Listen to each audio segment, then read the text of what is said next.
Karibu mwana michezo, tuendelee kuzungumza michezo kwa kubwa zaidi. Langu jina ni Salome Naftari, nyuma kamera ni Ngware Sport HD. Tuko hapa ni Mtanange TV pamoja na Ngware Sport HD kuyazungumza mengi ya kimichezo. Tuko hapa na captain wa FIFA wa mashabiki barani Afrika, si mwingine bali ni Kizinga, kuzungumza naye mengi ya kimichezo. Mambo vipi Kizinga? Poa, mambo vipi? Fresh mzima. Na umeitaja vizuri hiyo. Umewakilisha vizuri. Kapteni wa FIFA dunia, ya mashabiki wote wa duniani. Niko hapa. Na kuona unatamba tu. Karibu sana. Sawa. Tunataka sababu sisi ni wa thamani sana. Kabla tujaje kulizungumza hilo, mmetoka kwenye kuwa captain wa CAF hadi huku kwenye FIFA. Tutazungumza zaidi. Yes. Lakini tuje kwenye hii story kubwa ambayo bado ina take over ya kuhusiana na kocha wenu ambaye ni Romain Folz. Yes. Alizungumzwa, ameondoka kwenye viunga vya Young Africans, lakini baadaye ameonekana mazoezini, amerejea. Kwanza kurejea kwake, wewe ulipokeaje? Tuanzie hapo Kizinga. Kwanza niwapongeze sana viongozi wa Dar es Salaam Young Africans kwa kazi kubwa wanayoendelea kuifanya mpaka sasa hivi. Nilipokea kwa ukubwa zaidi kwa sababu inaendelea kudhihirisha umma kwamba uongozi wa Dar es Salaam Young Africans haufanyi kazi kwa mihemko ya watu, haufanyi kazi kwa kushinikizwa na mashabiki, unafanya kazi kwa matakwa na kwa uweledi wa hali ya juu. Kama mwalimu anakuwa hajafikia makubaliano au mwenendo mzuri wanaoutaka wao, basi wanaweza wakaachana naye, lakini kama bado ana vigezo na anakidhi, basi wanaweza akaendelea naye. Ndio maana unaona mpaka sasa hivi amerudi tena mwalimu. Yupo mazoezini. Wewe ni moja ya watu ambao walikuwa wanahitaji kocha huyu aondoke kutokana na performance iliyopo kwenye timu yenu toka amejiunga na Young Africans? Hapana. Mimi sio miongoni mwa wale waliokuwa wakipaza sauti sana na wengine wakaenda mbali sana wakapiga kelele hususan pale Mbeya. Mimi sipo katika wao. Sipo kwa sababu ziko mbili. Sababu ya kwanza, ni mwalimu ambaye tangu amefika michezo aliyoicheza ameshinda michezo 8 takriban, amesuruhu mchezo mmoja. Anasuruhu moja.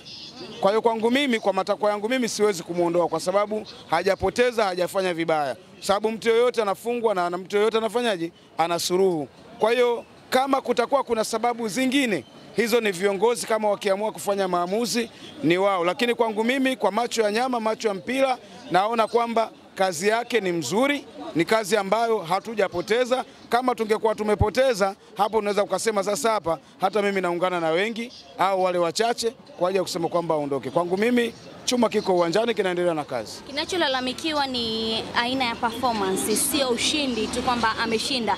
Mnashinda kwa namna gani? Watu wanatazama performance, wanaona kama tutaendelea na mwenendo huu huenda mbele mambo yakawa majanga zaidi. Mkakutana na sare dhidi ya Mbeya City, watu wakaona sasa hapa shughuli inaenda kuwa mbaya zaidi. Performance ya kocha toka ameingia, aina ya namna ambavyo kikosi chako cha Young Africans kinacheza inakuridhisha kwa kiasi gani Kizinga?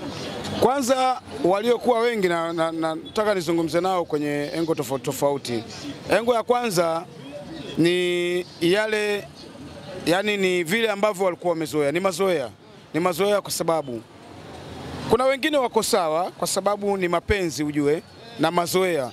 Mashabiki na wanachama wa Dar es Salaam Young Africans wamezoea kuiona timu yao ikicheza pila, hakuna pila linalowakumbusha na kuwafikirisha kuwaona mbali kama siku ambapo tunacheza na mnyama Simba wakati Fadlu anaingia, unakumbuka? Fadlu wakati anaingia tumecheza nao mchezo ule, Max nafikiri ndo alifunga goli. Pin kama alipigwa tobo lile.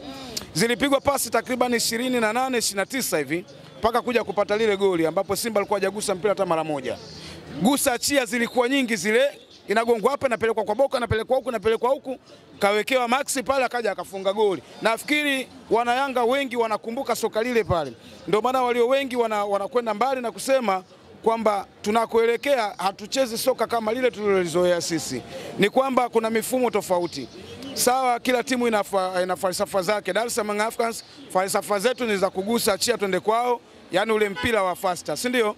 Lakini mwalimu amekuja ndo kwanza na miezi kadhaa yupo kwenye ujenzi wa timu, menelewa bana, kwa sababu benchi lote lile pale na waliokuwa wengi wageni.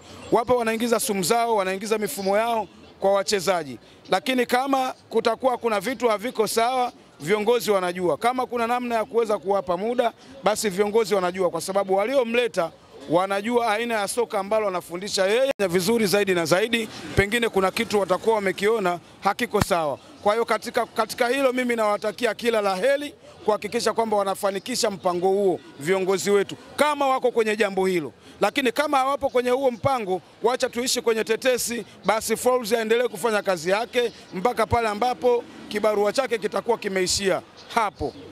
Na kama kweli itakuwa ni mabadiliko haya, kocha mpya akija, itakuwa ni pressure ya mashabiki ama itakuwa ni viongozi wameona kwamba kinachozungumzwa na mashabiki kiko sahihi kwa manufaa ya timu? Hapana, haitakuwa pressure ya mashabiki kwa sababu viongozi wanafanya kazi kwa misingi ya uongozi uliokuwa bora. Ukiwaangalia namna ambavyo wamekuwa wakifanya kazi, wanafanya kazi vizuri sana. Umeelewa? Kwa hiyo kuhusu mwalimu, wanaweza wao ni wataalamu. Pia wanaweza kuwa wanaangalia ni wapi ambapo mwalimu ameteleza, ni wapi mwalimu ambapo amekosea. Lakini kama rudi hapo vizuri, huyu sio kocha ambaye ameenda South Africa. Hebu tuanzie hapo vizuri. Ndio maana tunasema tetesi zinasemwa, lakini viongozi walisema kwamba mwalimu amekwenda South Africa na ndo moja kwa moja ameondoka na mabegi yake. Lakini hapana, viongozi hawajatoa tamko rasmi. Huyu ni mwalimu ambaye amekwenda South Africa na amerudi hapa na sasa hivi yupo kazini. Huyu ni tofauti na yule mwalimu ambaye mlidanganywa na semaji muongo yule Ahmed Ally. Akawaambia mwalimu amekwenda South Africa siku 2 atarudi. Alirudi? Hakurudi, lakini huyu amekwenda South Africa na amerudi, yuko mazoezini, anaendelea kuwanoa vijana. Kwa hiyo tuwe na subira, viongozi wetu wanafanya kazi kutokana na uweledi wa kazi wanayoifanya. Kizinga, tuje hapa tuzungumze vizuri. Umeshuhudia timu yako maingizo mapya ambayo yamecheza kwenye michezo miwili ya ligi kuu soka Tanzania bara, lakini pia kwenye michezo ya ligi ya mabingwa barani Afrika. Performance hadi hivi sasa zimekuridhisha? Ya, performance imeniridhisha kwa namna ambavyo timu inacheza. Naweza nikasema kwa sababu napata matokeo. Na ukiangalia awali kulikuwa na mitazamo tofauti. Mwanzo kuna watu walikuwa wanazungumza kwamba mwalimu kwa nini hajaweka ile full kikosi? Kwa nini mwalimu ameshindwa kuwa na kikosi cha kwanza? Kwa nini? Lakini mwalimu alikuja akazungumza kwamba amekuwa akitoa nafasi kwa wachezaji tofauti, kila mmoja apate kucheza na kila mmoja aone uwezo wake. Umeelewa? Sio tu mazoezini kuwapa nafasi wachezaji. Mara nyingi hata kwenye mechi lazima uwape wachezaji uone kila mmoja uwezo wake. Lakini kwa muda ambao amechukua timu, mechi hazikuwa nyingi sana, lakini ameendelea kuwapa nafasi kwenye michezo yoyote inayokuwa inatokea. Lakini kilichonifurahisha zaidi, pamoja na kelele za waliokuwa wengi, siku ya mechi yetu ya ligi ya Mbeya City, mwalimu alipanga ile first 11 ambayo kila mmoja alikuwa anaitamani kuiona. Na watu wakafurahi wakasema kikosi cha leo mwalimu amefanyaje? Amekipanga kikosi kizuri. Na kweli bwana, wamecheza mpira, lakini tumekutana na Mbeya City ambaye kwetu umekuwa ni mfupa fulani hivi, unatusumbua. Sio tu kwenye mechi ile, ukirudi kwenye historia ya mechi za nyuma amekuwa ni msumbufu. Lakini pia watu waliendelea kulalamika. Unaweza ukaona mashabiki ni watu wa namna gani. Shabiki anataka matokeo. Shabiki hawezi kuangalia mpira kwa jicho lingine, kuona kwamba hata hao niliokuwa nacheza nao ni binadamu. Pia hata hii timu yangu kuna nyakati itafungwa, kuna nyakati itasale, lakini hilo hawawezi kuliona. Unaweza ukaona kwamba tunaweza tukasema sisi ndio mashabiki ambao tunaweza tukaa ni waajabu sana duniani, kuona kwamba timu inafanya vizuri lakini unakwenda kumzomea mwalimu na ukiwa unafanya vizuri. Je, mashabiki wa Simba ambao kila wakikutana na Yanga ni mwembe wa uani, watu wanajichapia tu, wao wafanyeje? Kila wakiingia wanapigwa tu, wamekuwa yatima hawa. Umeelewa bwana? Mashabiki wa Simba, watu ambao wameachwa talaka 3 na mwalimu mpaka sasa hivi, wao wasemeje?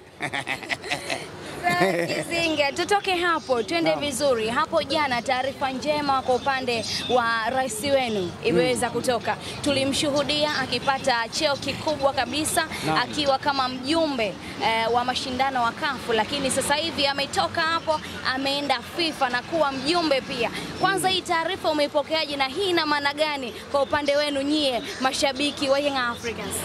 Kwanza nimshukuru Mwenyezi Mungu kwa kusema alhamdulillahi rabbil alamin. Mungu ni mwema, Mungu ni mkuu, anaweza kwa kufanikisha kumtoa Engineer Harris, rais wa Dar es Salaam Young Africans, mwenyekiti wa virabu vyote barani Afrika, kumtoa kwenye hatua moja kumpeleka hatua nyingine tena zaidi, na aendelee kumuinua zaidi. Natamani kumuona Engineer Hersi akija baadaye kuwa hata rais wa shirikisho la mpira barani Afrika. Inawezekana Salome? Inawezekana. Yeah, inawezekana. Sababu amekuwa ni mchapakazi mmoja mzuri sana. Yes. Kwa mimi ni miongoni mwa watu ambao nimefurahi sana, naendelea kumwombea dua, Mwenyezi Mungu amnyoshee, lakini na maombi na lai kwa Watanzania wote. Huyu ni Mtanzania mwenzetu ambaye Mwenyezi Mungu anaendelea kumshika na kumuinua na kuinua nchi yetu katika anga za juu kabisa huko. Tuwaambie Watanzania wote, tuwaambie viongozi wa mpira, mnatakiwa kujitokeza na kumpongeza na kumsapoti kwenye kila jambo. Natamani kuona posti hata siku ya leo Mangungu akimposti Engineer Hersi na kumwambia hongera sana kijana wangu kwa nafasi uliyoipata. Hakika kwenye vikao vya kuendea michuano ya UEFA, Engineer Hersi atakuwa pembeni pale. Kuendea michuano ya Europa League, Man U akacheze na Sevilla, Barcelona akacheze na Inter Milan, Engineer Hersi atakuwa pembeni kwenye mjadala hapo. Kwa hiyo ni jambo la kujivunia sana. Lakini nitumie nafasi hii pia kumpongeza msemaji wetu Ali Shabani Kamwe, naye kupanda viwango kidogo kuwa msemaji wa FIFA dunia. Ali anajibambika tu. Sio kujibambika. Anatumia mgongo wa rais wake kujibambikizia tu mama. Sio. Alianza kujiita semaji la kafu, sasa hivi la FIFA tena. Ndio maana nakwambia ukiwa karibu na Waridi Salome utanukia. Ali yuko karibu na Waridi, muache anukie. Na ndio maana hata hivi leo Kizinga mimi nakuwa ni kapteni wa mashabiki wa FIFA dunia kwa sababu niko karibu na Waridi. Nami nanukia kwenye wakati wangu. Kwa hiyo nitumia nafasi hii pia kuwaomba wasemaji wote wakiongozwa nimpendekeze Ahmed Ally. Japokuwa Ahmed Ally kapewa kazi kubwa sana, maskini Mungu na muonea huruma. Kapewa shughuli ya kwenda kuuza jezi huko polini. Nimesikitika sana. Lakini nimwambie huko kwa aliko na shughuli ya kuuza jezi. Najua tena ajikinge na mbu wanaosambaza malaria. Sasa anaenda kukutana mashabiki wake wa Simba wazungumze kipindi hiki kifupi. Ile kazi ya jezi walitakiwa wakauze wakina Mandala. Sio yeye. Yeye saizi alitakiwa kuwa ofisini anamsapoti msemaji wa FIFA dunia Ali Shabani Kamwe. Ndio. Na nimwambie Ahmed Ally, haujachelewa bado. Huko ulipo una nafasi ya kulitumia bando lako kumposti Ali Shabani Kamwe na kumpongeza kwa kuwa msemaji wa FIFA dunia, na ukawaambie na wenzako wakina Chukuchuku Masanza, wakina mzenani ule, wakina Christina Mwagala mwanadada yule mzee wa Mbweni nani yule Masaubwile, wote hawa waende wakamposti Ali Shabani Kamwe, wamwambie hongera kwa kuwa semaji la FIFA dunia. Kachaguliwa na nani? Ukiwa karibu na Waridi unanukia. Ametia humo. Ahmed Ally yupo karibu na nini? Na Waridi. Waridi gani ile yuko? Kuna tajiri. Tajiri gani? Au na wao wamepata, tuwape hongera kama wamepata ujumbe pale TFF. Kizinga chochote cha kumalizia? Kitu cha kumalizia nisema tu kitu kimoja. Wewe shabiki na mwanachama wa Dar es Salaam Africans, kwanza itambue thamani yako ni ya namna gani. Thamani yako ni kubwa sana. Thamani yako sasa hivi sio tena ya bilioni 100. Thamani yako sasa hivi ni ya FIFA dunia. Jitambue wewe ni mtu wa thamani sana. Unachotakiwa kukifanya ni wewe kushiriki kulipia ada yako ya uwanachama. Unatakiwa uwe na kadi ya uwanachama ili hata utakapokuwa umekaa kwenye jukwaa unaiangalia Yanga yako, pindi unapoona vitu haviko sawa, unakuwa una uwezo wa kupaza hata sauti, wa kusema kocha huyu hivi, kocha huyu vile. Lakini ukiwa hauna hata kadi ya uwanachama, unaidhurumu nafsi yako, unaidhurumu Yanga yako ambayo inakupa wewe furaha. Amini, kuna watu ambao sasa hivi, kuna bwana mmoja nimepata kumsikia, alikuwa ana shida sana kifamilia nyumbani kwake, lakini ule ugomvi wa yeye na familia ndani na mke wake ukawa wa moto sana. Lakini anatoka hapo anakwenda kuitazama mechi ya Yanga, anatoka huko Yanga imeshinda, Pacome ameupiga mwingi, anafurahi kweli kweli, anarudi nyumbani, anafika analala. anasahau yote. Kama unaweza kusahaulishwa na Dar es Salaam Africans matatizo yote ya kifamilia, migogoro uliyokuwa nayo, unasahaulishwa na Yanga hii. Kwa nini usitoe shilingi 24,000, 29,000 ukalipia ada au ukakata kadi yako? Ni vyema tukasapoti vilabu vyetu, kwa sababu hawa kupitia hii michango yetu ndio inakwenda kusapoti katika vitu mbalimbali. Hii inakwenda kufanya wakina Pacome tuendelee kubaki nao, wakina Mwenda, wakina Shabalala tuwachukue, tuendelee kuvimba, tuendelee kumnyanyasa ndugu yetu, tuendelee kumpiga 6 mfululizo za kutosha. Kama kawaida. Na niwaambie kitu kimoja Salome, ili nisije nikalisahau. Salome pamoja na Ngwale, fikisheni hii taarifa, kawaambie viongozi wao tunahitaji kuona msimu huu watafute mwalimu. Mpaka sasa hivi Salome hawana mwalimu, ujue. Wana manager. Manager sio mwalimu. Ndani yake wanasema humo yumo mwalimu. Kocha wanaye hawana? Ndio yoyo. Katika vilabu vyetu manager wa Yanga unamjua? Wote hasa. Ni manager au ni kocha? Yule ni manager. Wakawaambia ukweli, wamemleta mtu ambaye ni mwalimu, ndio ni kocha, lakini vyeti na vigezo vya kukaa pale hana. Akionekana amekaa pale ni adhabu kubwa. Sio, umeelewa? Kwa kitu pekee ambacho wanachotakiwa kukifanya, tafadhalini nenda kawaambie wakatafute mwalimu. Mpaka sasa hivi sisi tunachojua wale ni wajane, wale ni watu ambao wameachwa talaka 3 na Fadlu kaondoka. Hatutaki kukutana nao tarehe ngapi, mwezi wa 12? Hatutaki kukutana nao mwezi wa 12 wakiwa bado ni watoto yatima. Sisi hatutaangalia usoni Sheikh. Tutapiga mara 7. Nimetaja Kiarabu hiyo. Wasitafute kisingizio. Tafuteni mwalimu sasa hivi, awafundisheni vizuri, muandae timu yenu vizuri, muandae namna kuweza kumkaba Pacome Zouzoua, namna kuweza kumdhibiti Mohamed Dumbia, namna kuweza kumdhibiti Maxim pia Mzingeli. Vinginevyo hatuna huruma sisi Shekhe. Tutapiga pale pale kwenye mshono. Pale tunaweka 7 pale. Asante Kizinga. Asante sana, nashukuru sana. Linaendana na sisi. Kwa nini limekuwa tofauti na sisi? Wao ndo wanajua. Na mimi naamini katika uongozi wa Dar es Salaam Africans ni uongozi ambao kama kuna shida ipo, ni watu wenye jicho la kuona mbali, la kuona mapema.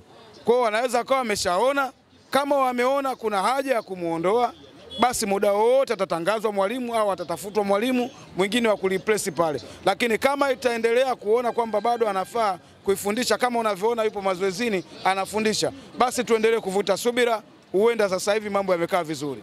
Ameripoti mchambuzi Hansi Raphael mara baada ya kocha kuonekana amerudi na kuwa mazoezini na timu, na amesema kwa 90% Young Africans wamefanya mazungumzo na kocha ambaye amefundisha timu ya taifa ya Madagascar kwa mafanikio makubwa, anayefahamika kama Romwadi, ambaye anatajwa kwa 90% Young Africans wako kwenye mazungumzo naye, na muda wote anaweza akatua mitaa ya Jangwani.